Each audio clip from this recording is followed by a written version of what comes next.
활기찬 도시 충주 이면에는 믿기 힘든 끔찍한 이야기가 숨겨져 있습니다. 이것은 꾸며낸 공포소설이 아니라 한때 한국 사회를 뒤흔들었던 충격적인 현실입니다. 보통 혐오스럽게 여겨지는 거머리가 가장 잔인한 방식으로 사육되었다고 상상해 보십시오. 오직 돈을 위해 해외 암시장의 수요를 맞추기 위해 인육을 먹이로 주었습니다.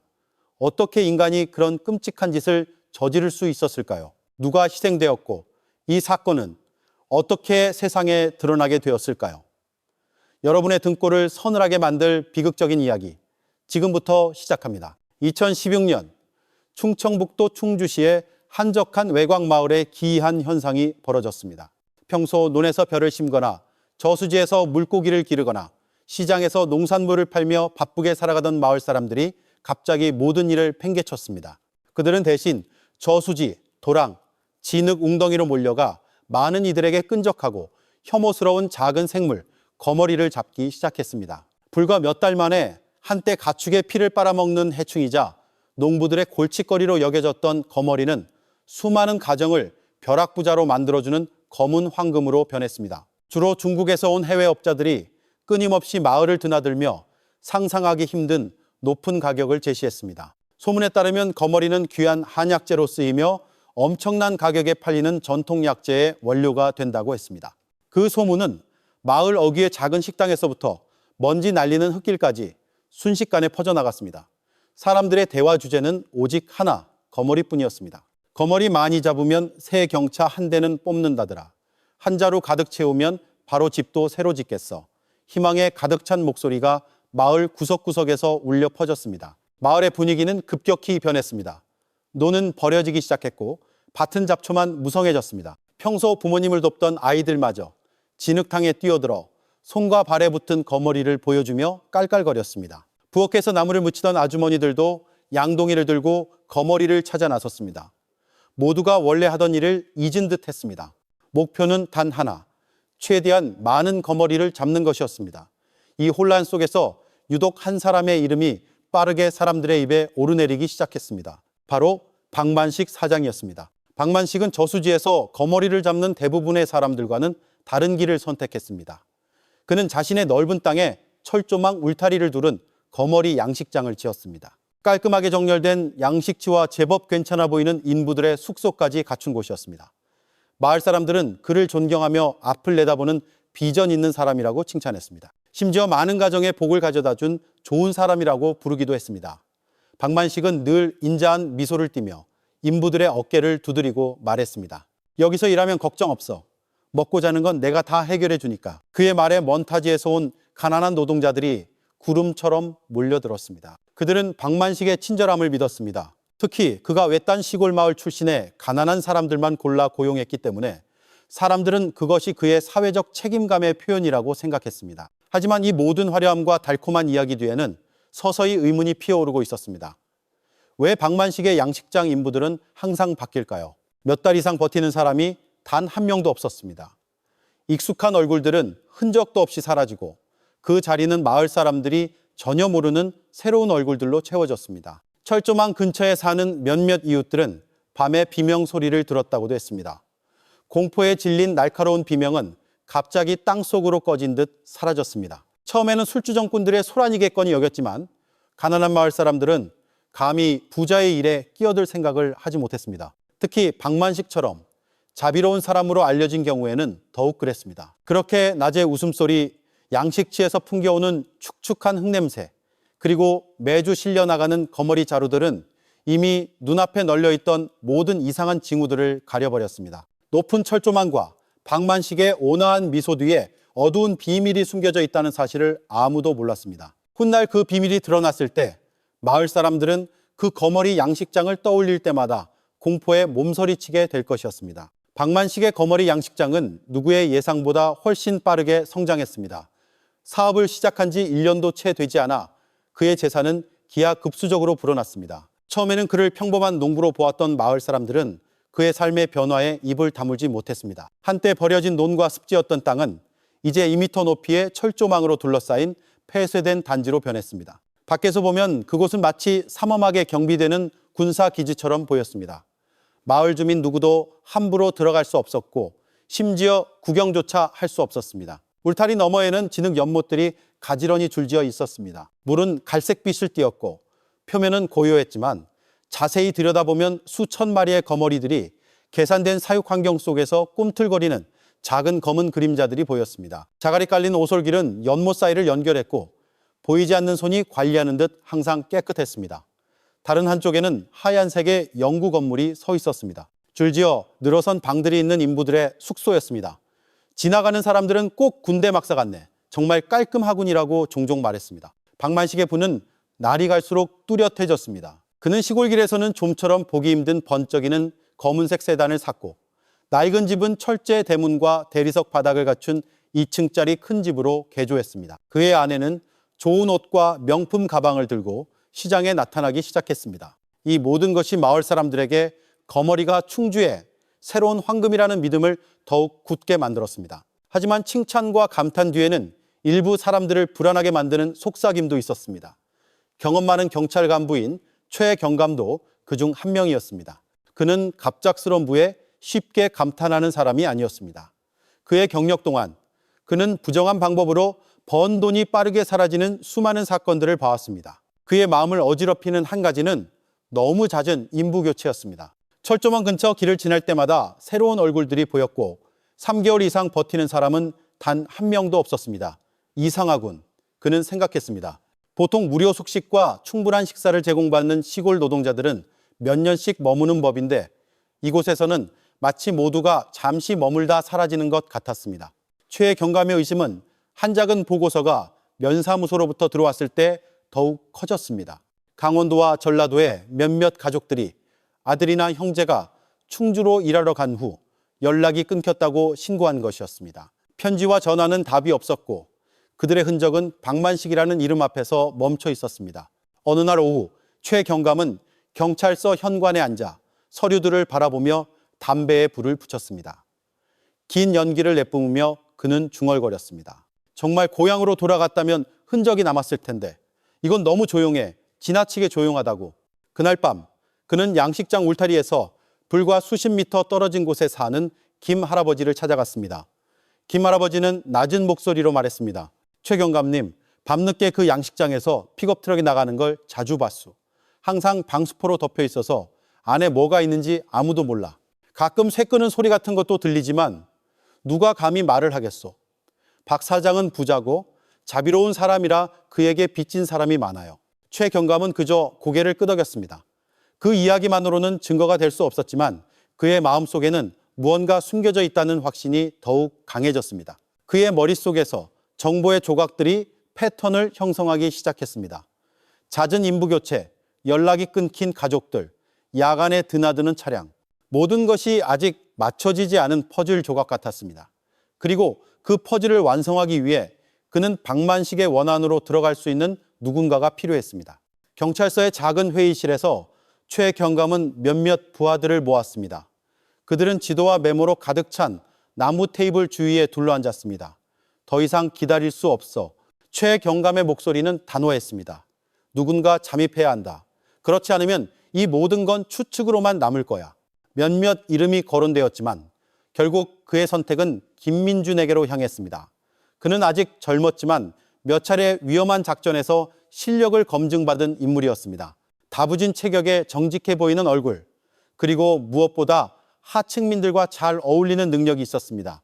민준아, 최경감은 날카로운 눈으로 그를 바라보며 말했습니다. 너는 강원도에서 온 일용직 노동자로 위장에 들어간다. 새로운 신분은 준비해놨다. 넌 일자리를 찾아 떠도는 가난한 청년이 되는 거야. 명심해. 그곳은 큰 위험이 있을 수 있다. 하지만 이 방법만이 우리가 진실을 알 수 있는 유일한 길이다. 네, 알겠습니다. 김민준은 고개를 숙이며 짧게 대답했습니다. 회의실에는 잠시 정적이 흘렀습니다. 그곳에 있는 모두가 이 임무가 보통 임무가 아니라는 것을 알고 있었습니다. 만약 철조망 뒤에 정말 어두운 비밀이 있다면 김민준의 목숨이 위태로워질 수 있었습니다. 하지만 이 한 걸음이 없다면 실종된 노동자들의 미스터리는 영원히 묻힐 것이었습니다. 그리고 그날 밤 평온해 보이는 작은 도시 충주에서 비밀 작전이 공식적으로 시작되었습니다. 한쪽에서는 박만식이 부하 칭찬에 점점 더 깊이 빠져들고 있었고 다른 한쪽에서는 김민준이라는 이름의 젊은이가 돌아올 수 없는 길로 발을 들여놓을 준비를 하고 있었습니다. 그날 아침 가는 비가 충주 외곽의 흙길을 적시고 있었습니다. 몇 벌의 낡은 옷이 든 작은 가방을 맨 김민준은 거머리 양식장 정문을 향해 걸어갔습니다. 그의 얼굴은 지쳐 보였고 눈은 아래를 향했습니다. 정말 일자리를 찾아 먼 길을 온 시골 청년의 모습이었습니다. 삐걱거리는 철문이 열리고 그 뒤로 깨끗한 흰 셔츠를 입고 온화한 미소를 띤 박만식이 나타났습니다. 그는 김민준의 어깨를 두드리며 말했습니다. 여기선 모든 게 안전해. 넌 열심히 일하기만 하면 돼. 먹고 자는 건 내가 다 챙겨주지. 김민준은 공손히 고개를 숙였습니다. 마음속으로 그는 안전하다는 말이 오히려 경고처럼 들린다고 생각했습니다. 마치 높은 울타리가 외부로부터 보호하기 위한 것뿐만 아니라 내부에 무언가를 가두기 위한 것처럼 느껴졌습니다. 첫 며칠 동안 김민준은 경계심을 늦추지 않았습니다. 그는 작업의 리듬을 익혔습니다. 오솔길을 청소하고 연못에 물을 갈고 고깃덩어리가 담긴 쇠트를 진흙 속으로 내리는 일을 도왔습니다. 그를 가장 소름 끼치게 만든 것은 고기가 물에 닿자마자 거머리들이 미친 듯이 꿈틀거리는 순간이었습니다. 연못 표면이 갑자기 들끓었고 수천 개의 검은 몸뚱이들이 달라붙어 등골이 오싹해지는 축축한 소리를 냈습니다. 다른 인부들은 태연해 보였습니다. 그들은 가족 이야기를 나누고 농담을 했으며 심지어 어떤 사람은 휘파람을 불기도 했습니다. 마치 수천 마리의 거머리에게 먹이를 주는 것이 닭장에 모이를 주는 것처럼 평범한 일인 듯 했습니다. 김민준은 겉으로는 따라 웃었지만 마음속으로는 모든 세부 사항을 기억했습니다. 틈틈이 김민준은 다른 인부들과 친해지기 시작했습니다. 일한 지 한 달 된 경기도 출신 청년 이철수도 있었습니다. 철수는 명랑했고 양동이를 나르면서 노래 부르기를 좋아했습니다. 이 거머리들이 해외로 팔린다는데 가격이 엄청나대. 보너스 두둑하게 받으면 새 오토바이 한 대 뽑아야지. 그는 웃으며 말했습니다. 전라도에서 온 어린 소녀 한소희도 있었습니다. 얼굴은 예뻤지만 눈에는 슬픔이 어려 있었습니다. 짧은 대화 속에서 그녀는 고향에 계신 어머니가 위독하다고 털어놓았습니다. 여기서 버텨야 해요. 1년만 돈을 모으면 병원비는 충분할 거예요. 그녀의 목소리는 가냘펐고 김민준은 고개를 숙였습니다. 마음 같아서는 그녀를 위로하고 싶었지만 그의 임무는 비밀 유지를 요구했습니다. 밤이 되면 양식장은 고요해졌습니다. 인부들은 긴 막사에서 잠을 잤고 희미한 형광등 불빛이 쇠침대를 비췄습니다. 김민준은 잠든 척 누워 귀를 기울였습니다. 가끔 밖에서 무거운 발소리가 들리거나 창고 문이 열렸다가 닫히는 소리가 들렸습니다. 그는 모든 소리를 기록했습니다. 며칠 후 그의 의심은 더욱 짙어졌습니다. 그는 떠난 인부들의 침대가 항상 새 것처럼 보이는 것을 직접 목격했습니다. 남겨진 옷이나 개인 물품이 하나도 없었습니다. 너무나 깔끔하고 너무나 깨끗했습니다. 마치 그 사람들이 처음부터 존재하지 않았던 것처럼. 어느 날 밤 폭우가 쏟아질 때 김민준은 막사 창가에 섰습니다. 멀리서 희미하게 박만식이 2명의 거구의 남자와 함께 천으로 덮인 무언가를 창고 쪽으로 옮기는 것을 보았습니다. 그들은 서둘러 안으로 들어갔고 무거운 철문이 쿵하는 소리와 함께 닫혔습니다. 김민준의 심장이 세차게 뛰었습니다. 그는 철조망 뒤에 숨겨진 어두운 비밀이 드러날 순간이 점점 가까워지고 있음을 직감했습니다. 김민준이 양식장에 들어온 지 15일째 되는 날, 분위기가 사뭇 달랐습니다. 아침부터 마당은 깨끗이 청소되었고 긴 테이블과 의자들이 놓였습니다. 추가 조명이 설치되었고 큰 주방에서는 맛있는 음식 냄새가 풍겨왔습니다. 닭구이, 생선튀김, 야채볶음, 그리고 뜨거운 국이김을 내뿜었습니다. 박만식은 환한 얼굴로 돌아다녔습니다. 그는 평소보다 더 기분 좋아 보였고 마치 이 파티가 정말로 인부들을 위한 선물인 것처럼 행동했습니다. 오늘 밤은 우리의 성공을 축하합시다. 마지막 수확한 거머리가 아주 비싸게 팔렸어요. 그의 목소리는 우렁찼고 인부들은 환호했습니다. 매일 진흙과 피비린내와 씨름하던 그들에게 이런 파티는 꿈만 같았습니다. 김민준도 작게 웃으며 소희와 함께 접시를 나르고 철수의 농담을 들었지만 그의 마음은 여전히 경계태세였습니다. 그의 본능은 이 파티가 순수한 감사의 표현이라는 것을 믿지 않았습니다. 밤이 되자 낡은 스피커에서 트로트 음악이 흘러나왔습니다. 네온등이 음식으로 가득 찬 긴 테이블을 비췄고 테이블 중앙에는 소주병들이 줄지어 있었습니다. 인부들은 기대에 찬 얼굴로 앉았습니다. 박만식이 잔을 들고 일어섰습니다. 우리의 노고를 위하여 모두가 환호하며 각자의 잔에 소주를 따랐습니다. 김민준은 천천히 잔을 들었습니다. 투명한 액체가 따라질 때 그는 잔바닥에 옅은 침전물이 있는 것을 보았습니다. 언뜻 보면 희미했지만 그의 마음을 경계하게 만들기에는 충분했습니다. 그는 잔을 입술에 대고 고개를 젖혀 마시는 척했습니다. 사실 그는 술이 땅으로 천천히 흘러내리게 했습니다. 그의 움직임은 주변의 웃음소리에 가려졌습니다. 처음 몇 분간은 분위기가 여전히 활기찼습니다. 철수는 작은 소리로 노래를 불렀고 소희는 맛있는 음식을 즐기며 안도의 미소를 지었습니다. 하지만 얼마 지나지 않아 테이블 끝에 앉아있던 한 청년이 갑자기 접시에 얼굴을 밟고 쓰러졌습니다. 잠시 사람들은 그가 취한 줄 알고 웃었습니다. 하지만 그 뒤를 이어 두 사람이 더 쓰러졌습니다. 의자가 넘어지며 큰 소리를 냈습니다. 몇 분 만에 의자들이 삐걱거리고 몸들이 축 늘어졌습니다. 긴 테이블은 갑자기 조용해졌고 밤벌레 소리 사이로 거친 숨소리만 들렸습니다. 그 소주는 분명 평범한 술이 아니었습니다. 마취하기 효과를 발휘한 것입니다. 김민주는 테이블 위로 고개를 숙였습니다. 그의 몸은 힘을 잃은 듯 축 늘어졌습니다. 그는 속눈썹 사이로 박만식의 얼굴을 엿보았습니다. 이제 온화한 미소는 사라지고 차갑고 계산적인 시선이 그 자리를 대신했습니다. 아까부터 마당가에 서 있던 3명의 거구의 남자가 다가왔습니다. 그들은 맥박을 확인한 뒤 인부들을 하나씩 들어 올리기 시작했습니다. 모든 인부들이 무력해진 것을 확인한 후에야 박만식이 나직이 말했습니다. 창고로 옮겨 오늘 밤에 외부 연못으로 보낼 거니까. 그 말은 비수처럼 날아와 꽂혔습니다. 부하들은 망설임 없이 고개를 끄덕였습니다. 그들의 움직임은 빠르고 숙련되어 있었고 마치 이 일을 여러 번 해본 것 같았습니다. 김민준도 다른 인부와 함께 들려 올라갔습니다. 옷 속에서 그의 손가락이 허리에 숨겨진 작은 장치를 더듬었습니다. 그는 버튼을 눌렀습니다. 짧은 진동은 밖에서 대기 중인 팀에게 비상신호가 전송되었음을 의미했습니다. 창고의 쇠문이 삐걱거리며 무겁게 열렸습니다. 문이 열리자마자 습하고 금속 냄새가 섞인 공기가 훅 끼쳐왔습니다. 창고 바닥은 검붉은 얼룩으로 젖어 있었고 안에는 사람의 몸을 담을 수 있을 만큼 큰 쇠틀들이 줄지어 서 있었습니다. 박만식은 가운데 서 있었습니다. 그의 얼굴은 무표정했고 눈만이 희미하게 번뜩였습니다. 전부 집어넣어. 시간 낭비하지 말고. 그는 낮지만 단호하게 말했습니다. 그의 부하들은 즉시 의식 없는 몸들을 쇠틀 안으로 옮겼습니다. 쇠 부딪히는 소리가 공포스러운 분위기를 더했습니다. 김민주는 조용히 누워 있었습니다. 심장이 미친 듯이 뛰었습니다. 그는 다음 순간이 모든 것을 결정할 것임을 알았습니다. 만약 경찰팀이 늦는다면 그와 다른 인부들은 다시는 그 창고에서 돌아오지 못할 것이었습니다. 밖에서는 희미하게 사이렌 소리가 멀리서 들려오기 시작했습니다. 환호와 웃음으로 가득 찼던 밤은 이제 삶과 죽음, 범죄의 폭로와 모든 비밀의 수장 사이에서 가장 긴장되는 밤으로 변해가고 있었습니다. 거대한 창고는 무력한 인부들이 하나씩 쇠틀 안으로 던져지면서 쇠 부딪히는 소리로 가득 찼습니다.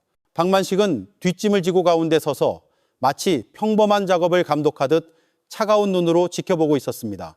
서둘러 한 명도 빠뜨리지 마. 그는 짧게 말했습니다.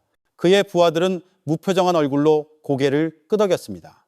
축 늘어진 몸들은 마치 자루처럼 다뤄졌습니다. 김민주는 몸을 굳힌 채 누워 있었습니다. 연기하느라 몸은 무거웠지만 그의 귀는 모든 명령을 똑똑히 듣고 있었습니다. 그의 가슴 속 몇 분 전에 누른 작은 통신 장치는 이미 외부로 신호를 보낸 상태였습니다. 그는 긴장 속에서 기다렸습니다.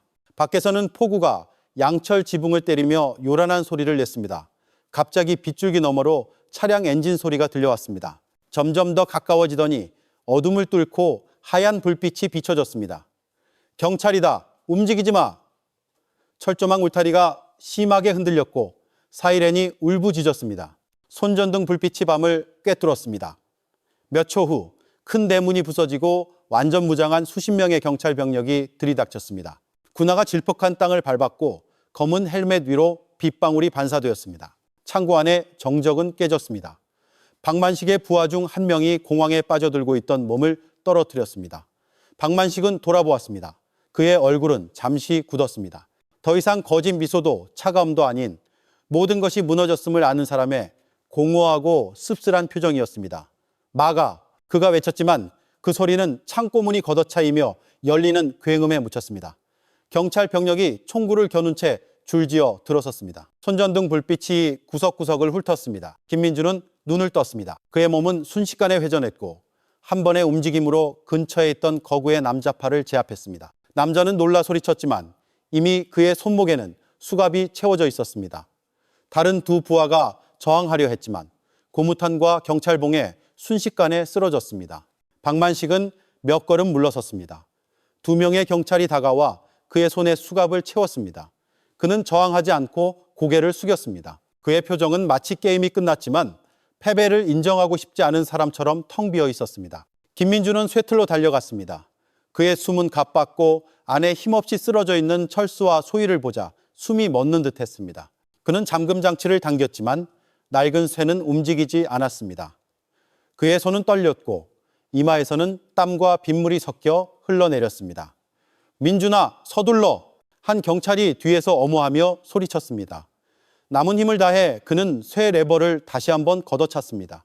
날카로운 쇠소리와 함께 마침내 쇠틀 문이 열렸습니다. 철수의 몸이 축 늘어지며 떨어졌습니다. 그의 얼굴은 창백했습니다. 김민주는 그의 어깨를 흔들었습니다. 일어나, 철수야, 이제 안전해. 철수는 약하게 신음하며 간신히 눈을 떴습니다. 한편 소희도 밖으로 끌려 나왔습니다. 그녀의 몸은 차갑고 힘이 없었습니다. 김민주는 그녀를 들어 올려 문가에 있는 의료팀에게 넘겼습니다. 창백한 소희의 얼굴에는 무언가 변했음을 느낀 듯 옅은 안도의 기색이 스쳤습니다. 창고는 이제 수갑 채우는 소리, 다급한 발소리, 제압당하는 범인들의 짧은 비명, 그리고 정신을 차리기 시작한 인부들의 울음소리로 아수라장이 되었습니다. 그들은 하나씩 밖에 응급 텐트로 옮겨졌습니다. 비는 여전히 쏟아졌지만 아무도 신경 쓰지 않았습니다. 밖에서는 사이렌이 울부짖었고 빨갛고 파란 경광등이 진흙을 비췄습니다. 쏟아지는 비는 수십 명의 목숨을 앗아갈 뻔했던 끔찍한 흔적을 씻어내는 듯 했습니다. 김민주는 창고문에 섰습니다. 그의 몸은 흠뻑 젖었고 숨은 거칠었습니다. 그의 시선은 쇠의자에 수갑이 채워진 채 앉아있는 박만식을 향했습니다. 이제 더 이상 자비로운 가면은 없었습니다. 남은 것은 어깨가 축 처지고 조종장치를 잃은 인형처럼 텅 빈 시선을 가진 늙은 남자의 모습뿐이었습니다. 환호와 웃음으로 시작된 밤은 이제 사이렌, 비 그리고 수갑으로 끝을 맺었습니다. 김민주는 이 작전이 단순한 체포가 아니라는 것을 알았습니다. 이것은 죽음의 문턱에서 수십 명의 생명을 되찾아온 구조작전이었습니다. 그리고 그는 마음속으로 다짐했습니다. 다시는 철조망 뒤에서 어두운 비밀이 자라나도록 내버려 두지 않겠다고. 그날 밤의 체포는 수십 명의 생명을 구했지만 경찰의 임무는 아직 끝나지 않았습니다. 새벽녘 충주경찰서의 차가운 취조실에는 섬뜩한 정적이 감돌았습니다. 하얀 형광등, 불빛이 밋밋한 벽을 비췄고 방 중앙의 쇠 테이블은 마주 앉은 두 사람의 증인이 되었습니다. 한쪽에는 최 경감이 굳은 얼굴로 똑바로 앉아 있었지만 그의 시선은 집중력으로 가득했습니다. 다른 한쪽에는 박만식이 테이블 위에 수갑 찬 손을 올린 채 지쳐 보였지만 그의 눈빛은 여전히 날카로웠고 마치 자신을 기다리는 운명에 조금도 굴하지 않는 듯 했습니다. 최 경감은 두꺼운 파일을 열고 테이블 위에 몇 장의 사진을 내려놓았습니다. 녹슨 쇠틀, 검붉은 얼룩이 가득한 창고 바닥, 그리고 거의 살아남지 못할 뻔했던 인부들의 몸. 그는 또한 김민준의 몰래카메라 영상이 담긴 USB를 놓았습니다. 그는 낮지만 단호한 목소리로 이 모든 증거만으로도 박만식을 처벌하기에 충분하지만 범인의 입에서 직접 이유를 듣고 싶다고 말했습니다. 박만식은 사진들을 잠시 쳐다보더니 마치 관심 없다는 듯 시선을 벽으로 돌렸습니다. 최 경감은 테이블을 손가락으로 두드리며 박만식이 침묵할 수는 있지만 세상은 이미 녹화된 그의 얼굴과 목소리를 보았다고 목소리를 조금 높여 강조했습니다. 한참 후에야 박만식은 긴 한숨을 내쉬었고 그의 입술이 움직이며 방 안의 공기를 더욱 차갑게 만드는 말들을 쏟아냈습니다. 그는 모든 것이 작은 상처에서 시작되었다고 말했습니다. 최 경감은 몸을 앞으로 기울이며 더 자세한 설명을 요구했고 박만식은 이야기를 시작했습니다. 그는 약 1년 전 양식츠 근처에서 철조망을 수리하던 때를 회상했습니다. 그의 손이 긁혔고 피가 진흙탕 물에 떨어졌습니다. 보통 연못의 거머리들은 느리게 움직였지만 그때는 즉시 달려들어 떨어지는 피 한 방울, 한 방울을 놓고 다투었습니다. 박만식은 거머리들이 탐욕스럽게 달라붙는 모습을 보고 깜짝 놀랐다고 했습니다. 동물의 피를 주었을 때보다 훨씬 더 난폭했습니다. 일주일 후 그는 그 연못의 거머리들이 더 크고 사나워진 것을 발견했습니다. 그것들을 팔았을 때 중국에서 온 업자는 더 비싼 값을 치렀고 심지어 그 거머리들이 더 건강하고 약효가 좋다고 칭찬했습니다. 그때부터 그의 호기심은 집착으로 변했습니다. 박만식은 일부러 다른 연못의 손가락에서 피를 떨어뜨려 다시 시도했습니다. 결과는 똑같았습니다. 확인을 위해 그는 보통 동물의 피를 먹인 연못과 비교했고 거머리의 성장 차이는 뚜렷했습니다. 최경감은 턱을 굳힌 채 들었고 억누르는 듯한 어조로 물었습니다. 단지 그것 때문에 사람을 죽일 만큼 잔인해졌단 말인가? 박만식은 옅은 미소를 지으며 첫 기회는 한 인부가 물건을 훔치다 걸렸을 때 찾아왔다고 무미건조한 목소리로 인정했습니다. 그날 밤 그는 그 청년을 취하게 만든 후 쇠틀에 넣어 연못에 가라앉혔습니다. 결과는 예상을 훨씬 뛰어넘었습니다. 거머리는 빠르게 번식했고 다음 수확은 30% 더 비싸게 팔렸습니다. 그 순간부터 그는 불을 축적하는 속도를 높일 방법을 찾았다는 것을 알았습니다. 최경감은 감정을 억누르며 그를 날카롭게 쳐다보았습니다. 그는 박만식이 인간의 생명을 단지 거머리의 먹이로 삼은 것에 대해 조금도 후회하지 않는지 물었습니다. 박만식은 어깨를 으쓱했습니다. 그의 얼굴에는 죄책감이 전혀 없었습니다. 그는 자신에게 있어 이 모든 것은 단지 사업 방식일 뿐이라고 대답했습니다. 그는 가족들이 바로 찾지 못하도록 먼 지역에서 인부들을 골랐고 그들에게 숙식과 일자리를 제공했으며 결국 그들도 더 가치 있는 무언가를 돌려준 셈이라고 생각했습니다. 방은 순간 정적에 휩싸였습니다. 최경감은 분노를 억누르며 차가운 시선으로 그를 바라보았습니다. 그는 수많은 범죄자들을 상대해 왔지만 살인에 대해 마치 수학 전략을 이야기하듯 말하는 사람은 거의 본 적이 없었습니다. 그는 다시 한번 물었습니다. 조금의 후회도 없나? 박만식은 잠시 침묵하더니 나지막하지만 단호한 목소리로 대답했습니다. 유일한 후회는 마지막 수확물을 팔지 못한 것이라고. 그 가치는 이전보다 훨씬 더 클 수 있었다고. 그 말에 취조실의 분위기는 얼어붙었습니다. 최경감은 깊은 숨을 내쉬고 증거 파일을 세게 닫으며 나머지는 법원이 답을 줄 것이라고 짧게 말했습니다. 일방향 유리 뒤에서 김민주는 무거운 마음으로 모든 것을 지켜보고 있었습니다. 그는 방금 위험천만한 작전을 끝냈지만 그 자백을 듣고 나니 평범한 인간과 괴물 사이의 경계가 얼마나 얇은지, 탐욕이 마음을 지배했을 때 얼마나 끔찍해질 수 있는지를 깨달았습니다. 밖에서는 새벽비가 그치기 시작하며 축축한 흙냄새를 남겼습니다. 어두운 밤은 서서히 아침빛의 자리를 내주었고 마치 마침내 열린 어두운 장의 새로운 페이지를 알리는 듯했습니다. 충주의 하늘의 새벽이 밝아올 무렵 박만식의 거머리 양식장 마당은 폴리스 라인으로 가득했습니다. 노란색 테이프가 철조망 울타리를 둘렀고 과학수사 차량과 양수기 트럭이 줄지어 있었습니다. 전날 밤 사이렌 소리로 소란스러웠던 분위기는 이제 제복을 입은 경찰, 과학수사팀, 의료팀의 분주함으로 바뀌었습니다. 최경감은 얇은 비옷을 입고 어두운 비밀을 간직한 채 고요한 진흙 연못들을 바라보며 서 있었습니다. 그의 옆에는 김민준도 함께 서 있었습니다. 그의 몸은 여전히 지쳤지만 눈은 경계심을 늦추지 않았습니다. 오늘 더 이상의 위장은 없었습니다. 남은 것은 진흙 바닥에서 진실을 파헤치는 힘든 임무뿐이었습니다. 시작해. 최경감의 명령에 양수기가 굉음을 내며 작동했습니다. 크고 검은 호스가 연못에 담겼고 탁한 갈색물이 펌핑되어 배수로로 쏟아져 나갔습니다. 축축한 금속 냄새와 젖은 흙 냄새가 공기를 가득 채웠고 몇몇 사람들은 반사적으로 마스크를 더 단단히 썼습니다. 연못의 수위는 서서히 낮아졌고 그동안 바닥을 덮고 있던 짙은 진흙이 모습을 드러내기 시작했습니다. 모두가 숨을 죽이고 기다렸습니다. 그때 진흙더미 뒤에서 한 과학수사 요원이 갑자기 큰 소리로 외쳤습니다. 경감님, 무언가 있습니다. 모든 사람들이 서둘러 다가갔습니다. 기계삽이 진흙을 퍼올렸고 그 덩어리 사이로 하얀 뼈가 삐져나왔습니다. 침묵이 군중을 삼켰고 심지어 기계 소리마저 멀어지는 듯 했습니다. 한 과학수사 요원이 떨리는 손으로 그것을 들어 올려 조심스럽게 특수봉투에 담았습니다. 처음 몇 초간은 아무도 말을 하지 않았습니다. 마치 모두가 이제 부인할 수 없는 비참한 현실에 얼어붙은 것 같았습니다. 작업은 계속되었고 몇 분마다 새로운 발견이 공기를 더욱 무겁게 만들었습니다. 빛바랜 천조각, 아직 발뼈에 붙어있는 플라스틱 샌들, 녹슨 손목시계, 모든 것이 강제로 멈춰버린 삶의 말없는 증인이었습니다. 정오가 가까워지자 발견된 유골의 수는 더욱 늘어났습니다.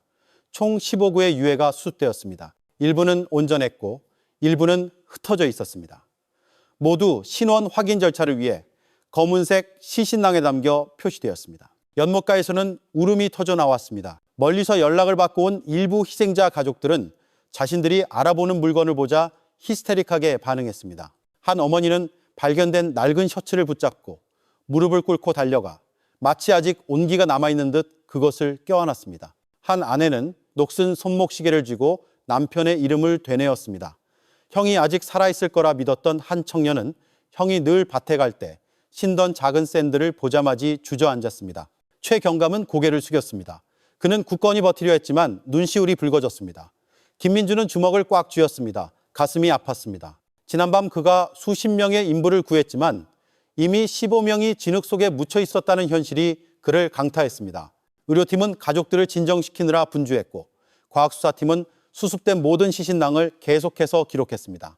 마치 새로운 상처를 헤집는 것 같았습니다.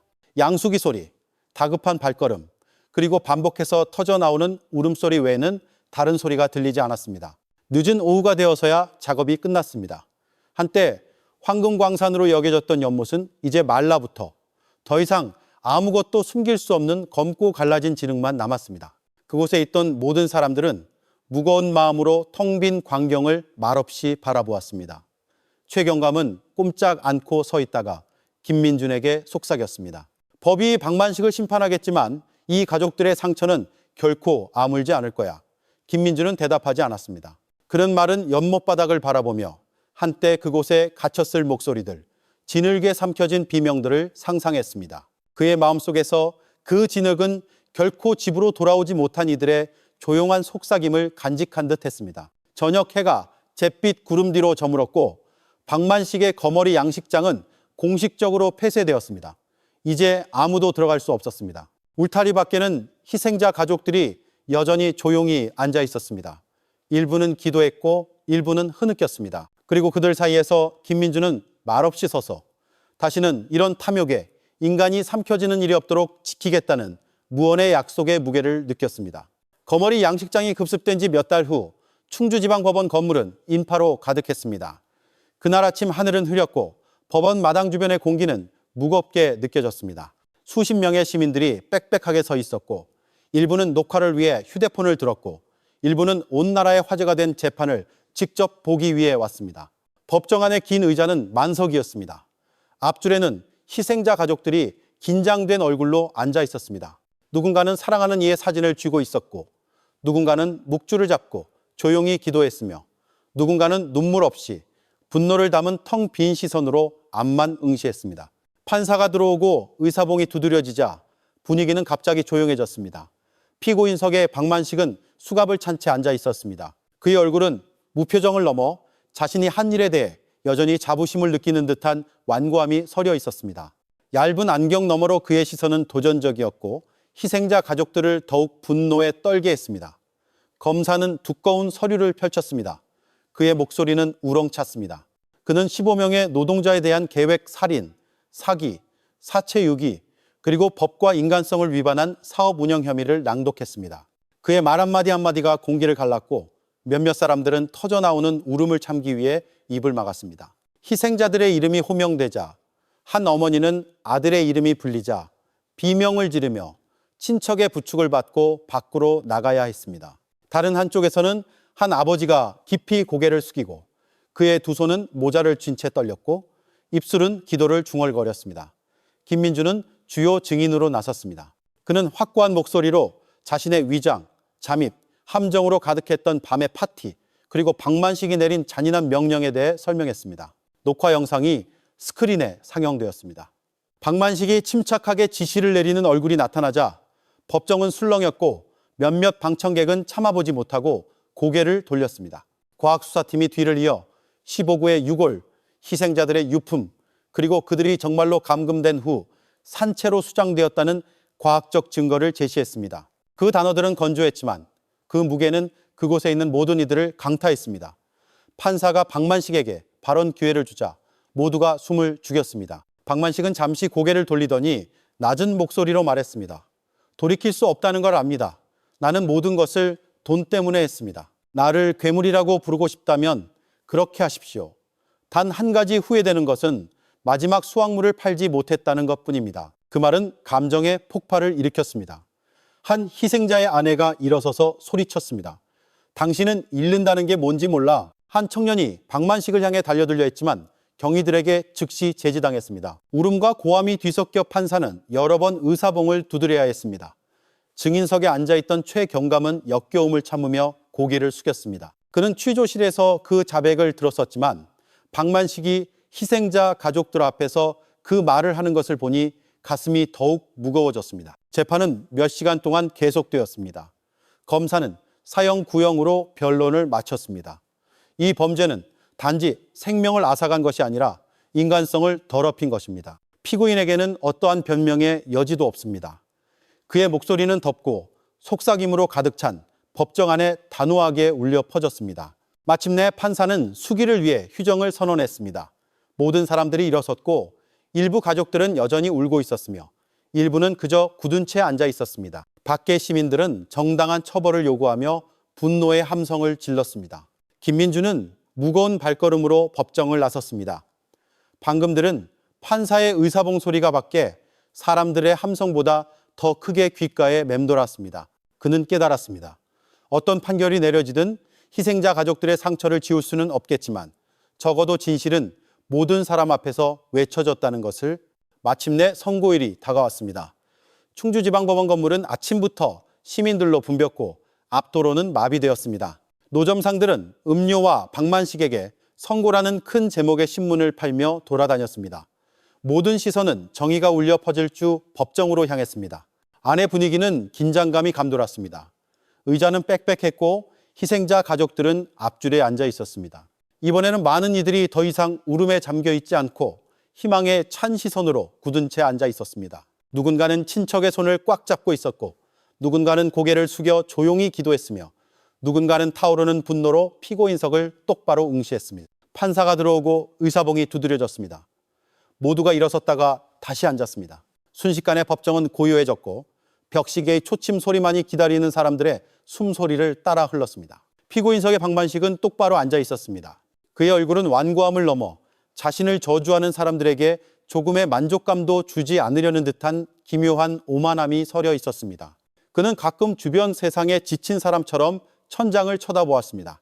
판사는 긴 판결문을 읽기 시작했습니다. 모든 증거가 하나씩 언급되었습니다. 영상기록, 김민준의 증언, 과학수사 보고서, 그리고 박만식 자신의 자백까지 모든 단어가 단호하게 흘러나왔고 가득 찬 법정은 여전히 조용했습니다. 모두가 숨을 죽였습니다. 이에 재판부는 피고인 박만식이 15명에 대한 계획적 살인 범죄를 저질렀음이 법적으로 명백히 입증되었음을 선언하며 피고인에게 사형을 선고한다. 그 문장은 모든 사람의 귀에 폭발하듯 들렸습니다. 한 어머니는 울부짖으며 소리쳤고 한 아버지는 바닥에 엎드려 감사의 절을 올렸으며 한 청년은 사형조차도 가족을 잃은 슬픔을 갚기에는 부족하다고 외쳤습니다. 또 다른 한 여성은 오히려 말없이 눈물만 소리 없이 흘리며 두 손으로 얼굴을 가렸습니다. 건물 밖에서는 시민들의 함성이 우렁차게 들렸습니다. 정당한 처벌이다. 그들은 환호했고 일부는 손을 공중으로 들어 올렸습니다. 기자들은 빠르게 기사를 작성했고 카메라들은 법정에서 나오는 희생자 가족들의 얼굴을 비췄습니다. 김민주는 증인석에 앉아 있었습니다. 가슴이 무겁게 오르내렸습니다.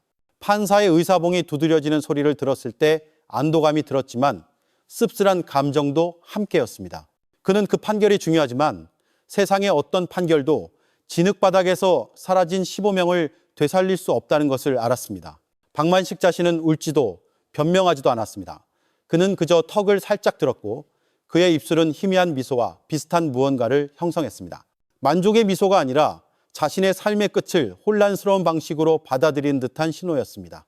마지막 의사봉 소리가 재판을 마감하며 울려 퍼졌습니다. 나무가 책상을 치는 그 소리는 밖에 군중의 함성보다 더 크게 모든 사람의 귀에 오래도록 메아리 쳤습니다. 최 경감은 단호한 걸음으로 나왔습니다. 기자들에게 둘러싸인 그는 짧게 말했습니다. 이것은 승리가 아닙니다. 정의입니다.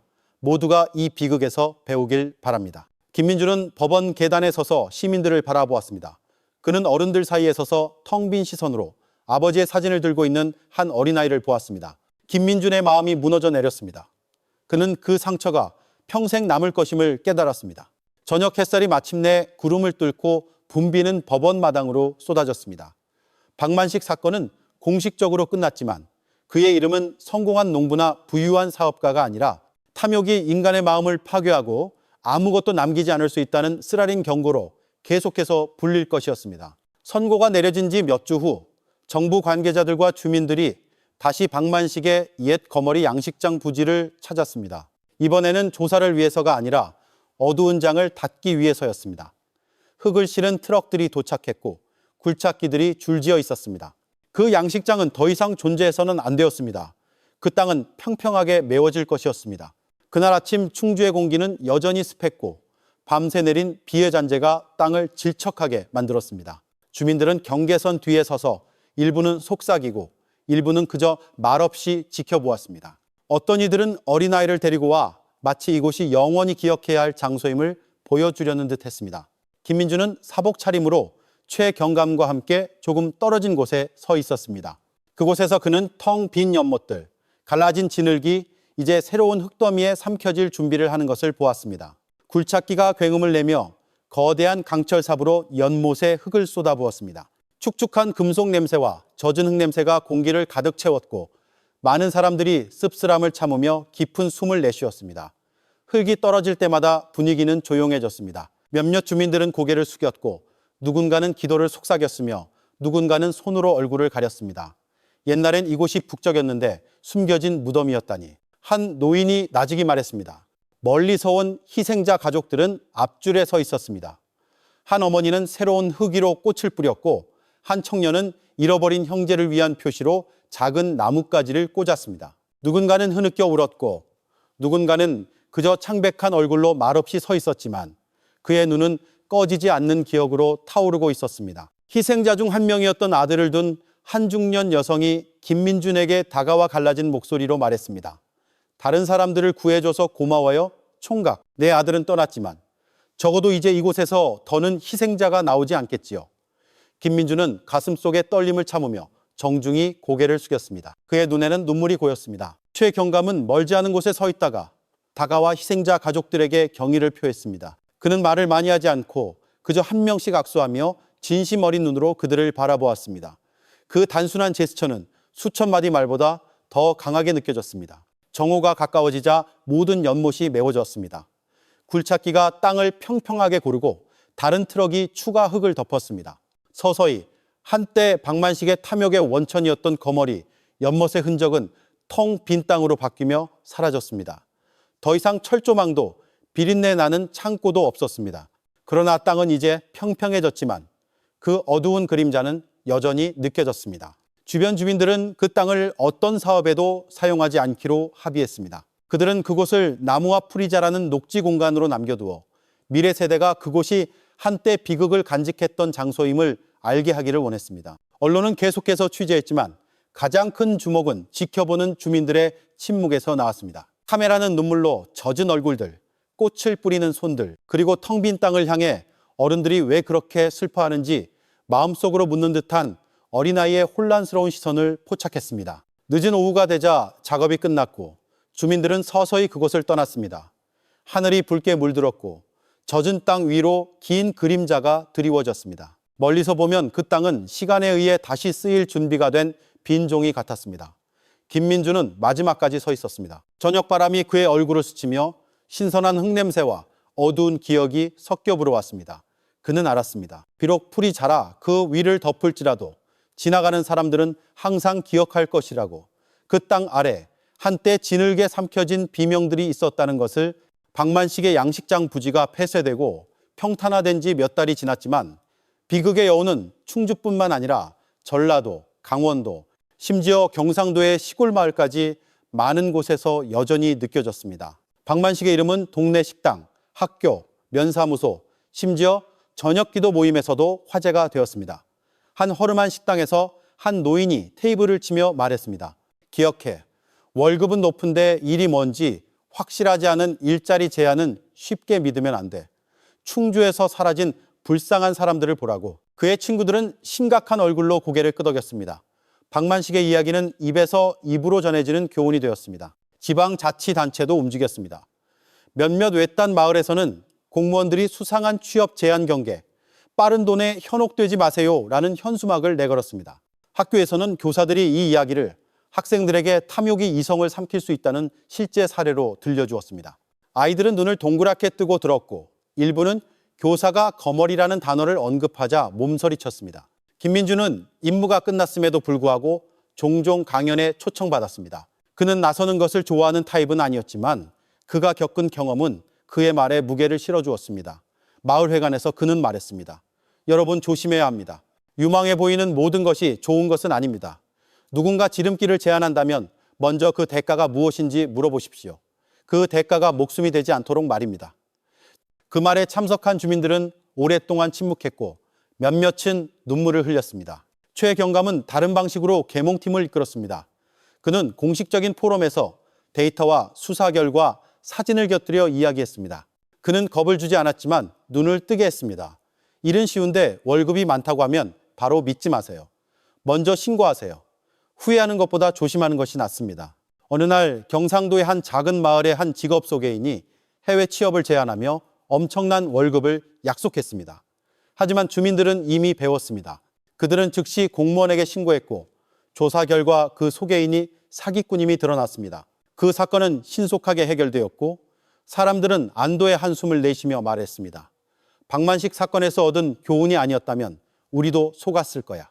전국 언론도 대중의 기억을 지키는 데 동참했습니다. 박만식에 대한 다큐멘터리가 텔레비전에서 재방송되어 메워진 연못과 충격적이었던 재판 과정을 보여주었습니다. 화면에는 자막이 나타났습니다.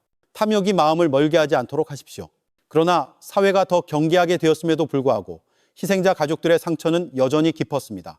이제 풀이 자란 부지를 지날 때마다 그들은 잠시 멈춰서서 기도하거나 그저 오랫동안 바라보았습니다. 그 땅은 이제 평온했지만 그들에게 그 땅은 보이지 않는 역사의 무게처럼 느껴졌습니다. 무겁지만 싫지 않은 김민준에게 이 경험은 평생의 채찍이 되었습니다. 그는 삶과 죽음의 경계가 얼마나 얇은지, 경계심이 얼마나 중요한지를 깨달았습니다. 그는 이상한 취업 제안에 대해 이야기하는 사람들을 들을 때마다 자신이 창고에서 기절한 척하며 구조대가 들이닥치기를 기다리던 밤을 즉시 떠올렸습니다. 박만식의 비극은 결국 큰 교훈이 되었습니다. 잘못된 방법으로 얻은 돈은 파멸만을 가져올 뿐이며 사회는 항상 위험을 가리는 달콤한 약속에 대해 경계해야 한다는 것을 충주의 해가 지고 한때 진흙으로 가득 찼던 부지 위에 새로운 풀밭에서 아이들이 뛰어놀고 있었습니다. 그들은 정직 일어났던 어두운 이야기를 모른 채 웃었습니다. 지나가던 어른들은 무거운 눈으로 그들을 바라보며 언젠가 그 아이들이 질문할 것이고 그날이 오면 역사가 반복되지 않도록 어른들이 대답할 준비가 되어 있어야 한다는 것을 깨달았습니다. 박만식의 선고 재판이 끝난 후 김민준의 삶은 더 이상 예전 같지 않았습니다. 그는 경찰로서의 일상으로 돌아갔지만 그의 내면에 무언가 변해 있었습니다. 미소는 여전했지만 그의 눈빛에는 쉽게 사라지지 않는 그림자가 드리워져 있었습니다. 매일 밤 작은 관사의 고요함이 그를 감쌀 때면 충주의 낡은 창고의 그림자가 다시 그를 괴롭혔습니다. 그는 기절한 척하며 몸 아래 차가운 쇠 바닥의 감촉을 아직도 느낄 수 있었고 다가오는 박만식의 발소리를 듣고 진흙과 섞인 비린내를 맡을 수 있었습니다. 때때로 그는 식은땀을 흘리며 숨을 헐떡이며 깨어났고 마치 그 순간으로 돌아간 듯 했습니다. 마음을 진정시키기 위해 김민주는 새로운 습관을 들였습니다. 그는 매일 밤 책상 위 작은 촛불을 켜고 공책에 몇 문장을 적었습니다. 대중을 위한 것이 아니라 자신을 위한 것이었습니다. 첫 페이지에 그는 이렇게 썼습니다. 나는 돈 때문에 인간이 괴물로 변하는 것을 보았다. 하지만 나는 또한 다른 사람을 위해 우는 평범한 사람들도 보았다. 삶은 힘들지만 버텨야 할 이유는 항상 있다. 그 습관은 그의 잠을 더 평온하게 만들었습니다. 희미한 촛불이 항상 그를 쫓던 그림자를 진정시키는 듯 했습니다. 시간이 흐르면서 김민주는 주민 포럼에서 강연 요청을 더 자주 받게 되었습니다. 그는 원래 현장에서 조용히 일하는데 더 익숙한 사람이었지만 주민들이 진지하게 듣는 것을 보고 그의 목소리가 허리에 찬 총만큼이나 가치 있는 방패가 될 수 있다는 것을 깨달았습니다. 어느 날 오후 마을회관에서 그는 힘주어 말했습니다. 모든 지름길이 옳은 것은 아닙니다. 쉬운 일에 큰 월급을 제안하는 사람이 있다면 먼저 그 대가가 무엇인지 물어보십시오. 그 대가가 목숨이 되지 않도록 말입니다. 참석한 주민들은 오랫동안 침묵했고 몇몇은 고개를 숙였으며 눈시울이 붉어졌습니다. 한편 최 경감은 부하의 변화를 지켜보고 있었습니다. 어느 날 사무실에서 그는 김민준을 불렀습니다. 너는 아무나 겪을 수 없는 일을 겪었다. 그가 말했습니다. 이제 네가 더 나아갈 때다. 나는 네가 특별수사팀에 합류했으면 한다. 우리는 다른 사람들이 알아채기 전에 위험을 볼 수 있는 사람이 필요하다. 김민준은 침묵했습니다. 그의 마음이 떨렸습니다. 그 제안은 단순한 승진이 아니라 그가 겪은 모든 상처가 헛되지 않았다는 인정이었습니다. 그는 자랑스러움과 불안감이 뒤섞인 감정으로 그 새로운 책임을 받아들이며 조용히 고개를 끄덕였습니다. 그러나 그는 여전히 평범한 인간이었습니다. 세상이 너무 어둡게 느껴질 때도 있었습니다. 그런 순간에는 그는 공책을 펴고 자신이 직접 썼던 문장들을 다시 읽었습니다. 그 기록은 그가 공포를 마주했지만 여전히 희망을 품을 수 있다는 것을 상기시켜주는 거울이 되었습니다. 그날 밤 나는 모든 사람을 구할 수는 없지만 항상 노력할 것이다 라는 새로운 문장을 쓴 후 김민준은 공책을 닫았습니다. 그는 촛불을 끄고 몸을 뉘었습니다. 그리고 오랜만에 처음으로 그는 창고의 그림자에 시달리지 않고 눈을 감을 수 있었습니다. 희생자 가족들에게 박만식에 대한 사형 선고는 안도감을 가져다 주었지만 법적 정의가 마음의 상처를 즉시 치유하지는 못했습니다. 사랑하는 사람을 잃은 것은 누구도 대체할 수 없는 빈 공간을 남겼습니다. 경기도의 한 마을에 사는 순자 씨라는 중년 여성은 여전히 해 진력키면 지평관에 앉아 있곤 했습니다. 그녀의 아들 철수는 충주에서 다시는 돌아오지 못한 인부 중 한 명이었습니다. 집 앞에 오솔길을 볼 때마다 그녀는 밭에서 뛰어 돌아오던 어린 철수의 그림자를 떠올렸습니다. 이제 남은 것은 거실의 사진 한 장과 거머리 연못에서 발견된 샌들한 켤레뿐이었습니다. 하지만 삶은 계속되어야 했습니다. 순자 씨는 서서히 일어서려 노력했습니다. 그녀는 마을 사찰의 정기법회에 참여하기 시작했고 기도와 이웃들의 지지 속에서 힘을 얻었습니다. 나는 더 이상 철수가 돌아오기를 기다릴 수 없지만 매일 그를 위해 기도할 수는 있어요. 그녀는 이웃에게 나직이 말했습니다. 충주의 다른 희생자 가족들도 힘겹게 싸우고 있었습니다. 동생을 잃은 영호 씨는 다른 길을 선택했습니다. 그는 불법 취업 제한의 위험성에 대해 계몽하는 작은 사회단체에서 활동하기 시작했습니다. 만약 내 동생이 지금 말할 수 있다면 분명 다른 사람들은 자신과 같은 운명을 겪지 않기를 바랄 거예요. 그는 떨리는 목소리로 말했습니다. 그는 마을에서 마을로 다니며 간단한 전단지를 나눠주고 타지로 일하러 가고 싶어하는 청년들과 이야기했습니다. 그의 얼굴은 항상 지쳐 있었지만 눈은 결의로 가득했습니다. 일부 가족들에게 현실을 받아들이는 과정은 작은 방식을 통해 찾아왔습니다. 누군가는 기억의 상징으로 마당에 나무를 심었고 누군가는 희생자의 유품을 깔끔하게 보관했다가 가끔 꺼내어 추억했으며 누군가는 자녀들에게 헛된 약속에 쉽게 현혹되지 말라고 가르쳤습니다. 방법은 달랐지만 이 모든 것은 상실과 화해하려는 노력이었습니다. 언론은 때때로 희생자 가족들을 인터뷰하러 왔습니다. 몇몇은 오래된 상처를 들추고 싶지 않아 거절했지만 자신의 이야기가 교훈이 될 수 있다는 희망으로 기꺼이 응하는 사람도 있었습니다. 내 이야기가 단 한 사람이라도 구할 수 있다면 그것으로 충분해요. 한 어머니가 아들의 사진을 쥔 채 말했습니다. 서서히 사회생활도 변했습니다. 많은 마을에서 주민들은 취업 제안을 받을 때 더 신중해졌습니다. 이제 사람들은 마을방범 초소에서 서로에게 주의를 주었고 박만식 사건에 대한 대화가 자주 오갔습니다. 더 이상 가십이 아니라 경각심을 일깨우는 존재로서 말입니다. 시간은 고통을 지울 수는 없었지만 그것을 감당하는 방법을 가르쳐 주었습니다. 비극이 있은 지 1년 후 희생자 가족들은 이제 푸른 풀이 자란 부지에 모였습니다. 그들은 꽃을 가져와 함께 기도하며 뿌렸습니다. 예전처럼 히스테릭한 울음은 없었고 오직 존경심으로 가득 찬 침묵만 있었습니다. 어린아이들이 그들 주위에서 즐겁게 웃으며 뛰어놀았고 어른들은 젖은 눈으로 바라보며 삶은 계속되어야 한다는 것을 깨달았습니다. 한때 늘 우울했던 순자 씨는 이제 작은 미소를 지을 수 있었습니다. 나는 이제 화해했어요. 내 아들은 돌아오지 않지만 그가 이제 평안하다고 믿어요. 그녀는 우연히 합동기도회를 취재하던 한 기자에게 말했습니다.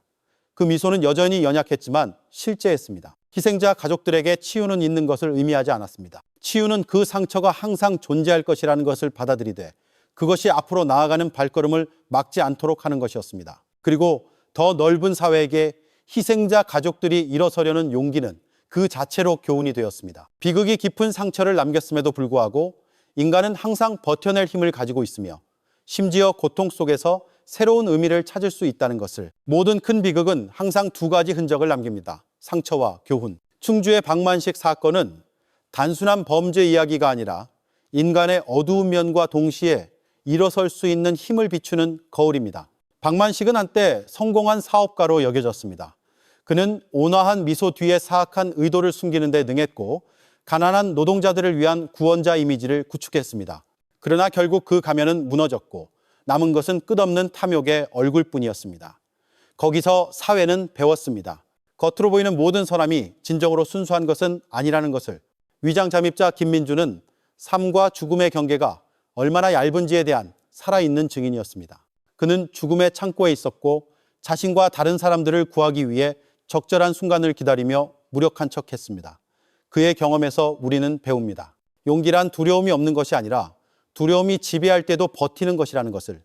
울음과 기도로 희생자 가족들은 인간성의 다른 면을 보여주었습니다. 그들은 잃었고 무너졌지만 서서히 일어서서 고통에서 새로운 의미를 찾기로 선택했습니다.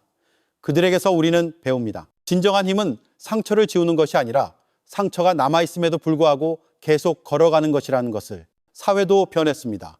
동네 식당에서부터 마을회관까지, 게시판에서부터 텔레비전 화면까지 박만식의 이름은 더 이상 자랑이 아니라 경고로 불렸습니다. 그는 돈이 인간을 어떻게 괴물로 바꿀 수 있는지, 마음이 탐욕에 지배되도록 내버려뒀을 때의 예시가 되었습니다. 그러나 이 비극은 또한 선함이 결코 완전히 사라지지 않는다는 증거를 주었습니다. 어둠 속에서도 김민준의 용기가 있었고 최경감의 단호함이 있었으며 희생자 가족들의 기도가 있었고 이제 서로에게 경고하는 주민들의 경계심이 있었습니다. 이 모든 것이 함께 어두운 그림자를 몰아낼 수 있는 작은 빛들이었습니다. 사회에 남겨진 가장 큰 질문은 이것입니다. 우리가 이 비극을 단지 과거의 이야기로 기억할 것인가?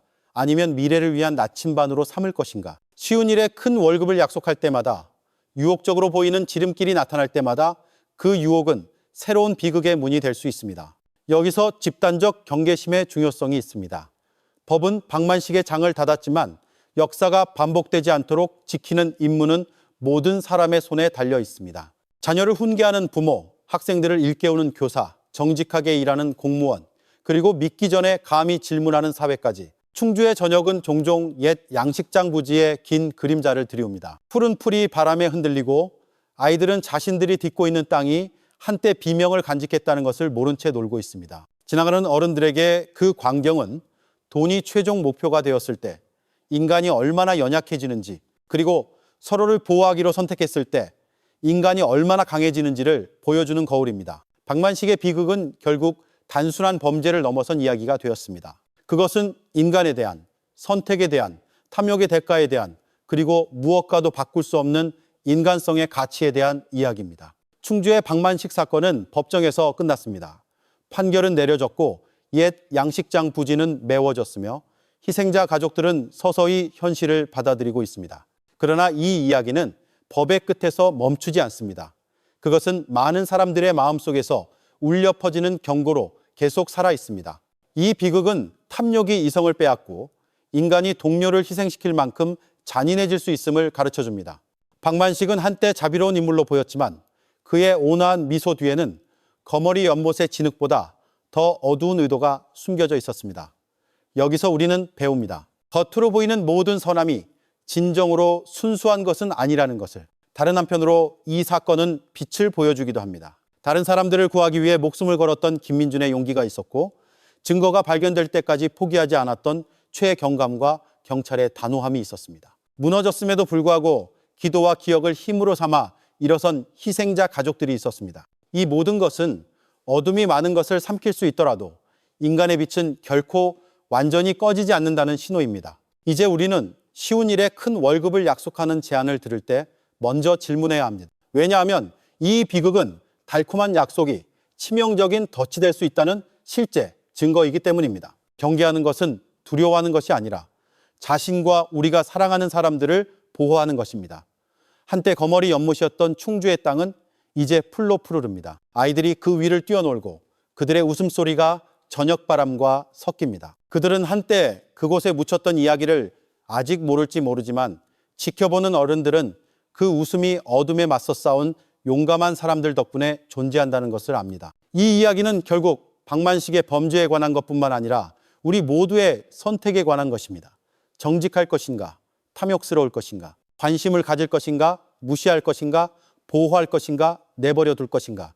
그리고 그 모든 선택이 미래를 결정합니다. 우리는 비슷한 비극이 반복되도록 내버려 둘 것인가, 아니면 더 이상 희생자가 나오지 않도록 할 것인가. 이 이야기가 우리 모두에게 거울이자 경고가 되기를 바랍니다. 이 이야기가 마음에 와닿으셨다면 어떤 교훈이 가장 인상 깊었는지 댓글을 남겨주세요. 좋아요와 구독 버튼을 누르는 것을 잊지 마시고 우리가 계속해서 의미 있는 실화들을 함께 나눌 수 있도록 해주세요. 단지 듣기 위한 것이 아니라 함께 성찰하기 위해서입니다. 여러분, 이 이야기는 단지 법적 사건이 아니라 우리 삶에 큰 교훈을 줍니다. 때때로 우리는 너무나 아름답게 들리는 제안을 듣습니다. 쉬운 일에 큰 월급 또는 단기간에 부자가 될 기회. 하지만 기억하십시오. 지불해야 할 때가 없이 진정으로 안전한 지름길은 없습니다. 너무 달콤한 약속에 주의하십시오. 믿기 전에 진실을 확인하고 경험 많은 사람에게 물어보며 마음이 여전히 의심스럽다면 거절하는 것을 두려워하지 마십시오. 자신과 가족의 안전은 순간의 이익보다 훨씬 더 소중합니다. 또한 우리 아이들과 젊은 세대에게 근면, 정직, 인내가 가장 견고한 길임을 상기시킵시다. 자신의 땀으로 번 돈은 빨리 오지 않을 수 있지만 진정한 평온과 행복을 가져다 줍니다. 이 이야기는 탐욕이 선한 사람을 잔인하게 바꿀 수 있지만 경계심과 진심은 많은 생명을 구할 수 있다는 것을 상기시켜 줍니다. 오늘 이야기에 대해 어떻게 생각하시나요? 댓글을 남겨주시면 삶에 대한 소중한 교훈을 서로 나눌 수 있을 것입니다.